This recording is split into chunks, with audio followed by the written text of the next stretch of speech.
Hello friends. इस video में हम बाई वीकली कॉन्टेस्ट 1 to 2 की फर्स्ट प्रॉब्लम डिस्कस करेंगे। प्रॉब्लम का नाम है divide an array into sub arrays with minimum cost 1। इस प्रॉब्लम में हमें एक इंटीजर एरे दिया हुआ है 10 लेंथ का। इस एरे की कोस्ट डिफाइन किया है इन्होंने। कोस्ट क्या है? जो भी एरे को आप पार्ट में डिवाइड करोगे, जैसे मान लो हमने 1 2 3 ये एक एरे लिया, जो भी इसका फर्स्ट एलिमेंट होगा ये 1, ये इसकी कोस्ट होगी। इस तरह से आपको एरे को 3 पार्ट में डिवाइड करना है। वो तीनों पार्ट कंटिन्यूअस होने चाहिए और एक दूसरे से ओवरलैपिंग नहीं होने चाहिए। आपको एरे को 3 पार्ट्स में डिवाइड करना है और इस तरह से डिवाइड करना है कि आप मिनिमम कोस्ट अचीव कर सको। जो भी हर एक पार्ट की कोस्ट हो, फिर आप तीनों पार्ट की कोस्ट को सम करो, वो आपका मिनिमम आना चाहिए। जैसे हमें एग्जांपल दिया है 1 2 3 12, ये हमारा 4 एलिमेंट्स का एरे है। अगर हम इसको इस तरह से डिवाइड करें, एक पार्ट ये सिंगल 1 का बनाए, एक पार्ट सिंगल 2 का बनाए, एक पार्ट 3 और 12 ये बनाए, हमारे 3 पार्ट में डिवाइड हो गया। इसकी कॉस्ट कितनी आएगी? 1 फर्स्ट पार्ट के लिए, 2 सेकंड पार्ट के लिए, 3 थर्ड पार्ट के लिए। क्योंकि हमारे एरे की कॉस्ट क्या है? जो भी उसका फर्स्ट एलिमेंट हो। तो 1 2 और 3 टोटल इससे हमारी कॉस्ट क्या है? 6। यही हमारी इसके लिए मिनिमम है और हम ये रिटर्न करते हैं। अगर हम ये वाला एरे देखें 10 3 1 1, इसमें हमारा फर्स्ट एलिमेंट ये तो कॉस्ट में रहेगा ही। हम सिंगल एलिमेंट का लिए, 2 एलिमेंट का लिए, 3 एलिमेंट का लिए, कितना ही एरे लें, हमारी फर्स्ट पार्ट की कॉस्ट तो कितनी आएगी? 10 आएगी ही आएगी। उसके बाद हमें हमारी कोस्ट को मिनिमाइज करना है। तो हम क्या चुनेंगे? हम 3 और 1 में से क्या प्रीफर करेंगे? 1 प्रीफर करेंगे क्योंकि 1 हमें लो कोस्ट देगा। हम क्या करेंगे, फर्स्ट पार्ट हम 3 तक ले लेंगे ताकि ये 3 वाला हमारा फर्स्ट पार्ट में चल जाए। उसकी कोस्ट ऑलरेडी आ ही रही है। फिर हम सेकंड पार्ट को 1 यहाँ पर डिवाइड कर देंगे। इससे हमारी सेकंड और थर्ड पार्ट की कोस्ट क्या आएगी? 1 और 1।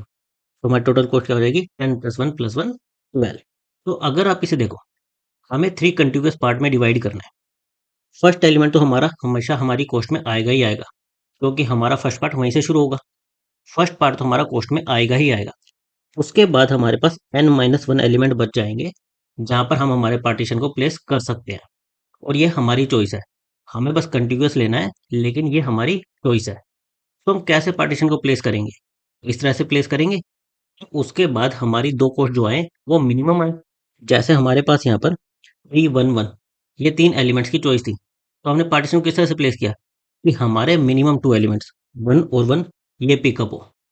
और जब हमारा एरे इस तरह से था 1 2 3 और कोई बड़ी वैल्यू 9 था, तो हमने किस तरह से चुना? हमने 1, ये तो आना ही आना था। उसके बाद बचे हुए में से हमने मिनिमम कोड 2 और 3 उनको पिक किया। इस तरह से हमारे एरे को डिवाइड किया। तो बचे हुए पार्ट में जो भी हमारे मिनिमम 2 एलिमेंट होंगे, हम उस पर हमारे एरे को डिवाइड कर सकते हैं। तो हमारी प्रॉब्लम किस में रिड्यूस हो जाएगी? फर्स्ट एलिमेंट ये तो हमारी कॉस्ट में आएगा ही आएगा। उसके बाद बचे हुए एरे में से अपने मिनिमम 2 एलिमेंट्स फाइंड आउट करो और उनको अपने आंसर में ऐड कर दो। उतनी आपकी कॉस्ट लगेगी और वही आपकी मिनिमम कॉस्ट आएगी।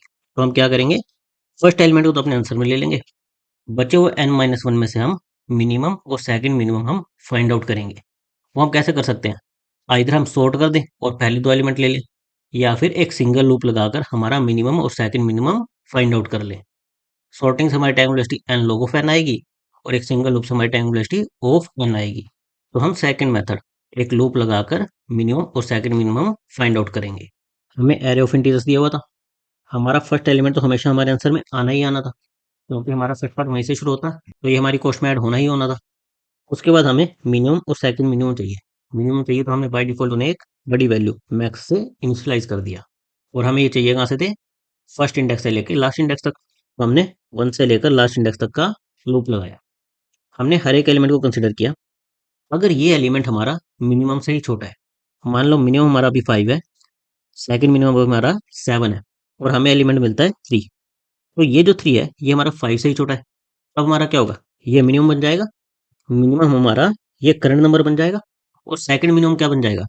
सेकंड मिनिमम पहले हमारा 7 था, अब हमारा क्या हो जाएगा? सेकंड मिनिमम 5 हो जाएगा। तो जो भी हमारा प्रीवियस मिनिमम था वो अब हमारा सेकंड मिनिमम हो जाएगा। अगर हमारा नंबर मिनिमम से ही छोटा है तो हम क्या करेंगे? सेकंड मिनिमम तो हमारा जो प्रीवियस मिनिमम था वो हो जाएगा और हमारा मिनिमम क्या हो जाएगा? करंट वाला एलिमेंट। लेकिन अगर हमारा जो ये नंबर आया मान लो 6 आता, इस केस में क्या होता? हमारे मिनिमम से तो बड़ा है और हमारे सेकंड मिनिमम से छोटा है। तो इसके हमें क्या करना था? केवल सेकंड मिनिमम को अपडेट करना है। अब वो 7 की जगह 6 हो गया। हमारा मिनिमम 5 ही रहा, सेकंड मिनिमम हमारा 7 की जगह 6 हो गया, तो हम केवल सेकंड मिनिमम को अपडेट कर देंगे। और तीसरा केस क्या होगा, हमारा इन दोनों से बड़ा है, मान लो 8 होता, तो इस केस में ना तो हमारा मिनिमम अपडेट होगा, ना सेकंड मिनिमम अपडेट होगा, तो सिंपली हम नेक्स्ट इंडेक्स पर चले जाएंगे। तो हमने वही चेक किया, अगर हमारा नंबर मिनिमम से छोटा है तो दोनों को अपडेट करो, अगर केवल सेकंड मिनिमम से छोटा है तो केवल सेकंड मिनिमम को ही अपडेट करो, और दोनों से ही बड़ा है तो उसको इग्नोर कर दो, आगे बढ़ जाओ। इस पूरे लूप के बाद हमारे पास मिनिमम और सेकंड मिनिमम आ जाएंगे, हम इसको अपने आंसर में ऐड कर देंगे। हमारी कॉस्ट क्या आई, 0th एलिमेंट, बचे हुए एरे में फर्स्ट मिनिमम और सेकंड मिनिमम इन तीनों का सम, वो हम रिटर्न कर देंगे। हमने एक सिंगल लूप लगाया तो हमारी टाइम कॉम्प्लेक्सिटी क्या आएगी, O ऑफ n, और हमने स्पेस कुछ एक्स्ट्रा लिया नहीं तो हमारी स्पेस कॉम्प्लेक्सिटी क्या आएगी, O of 1। Thank you guys.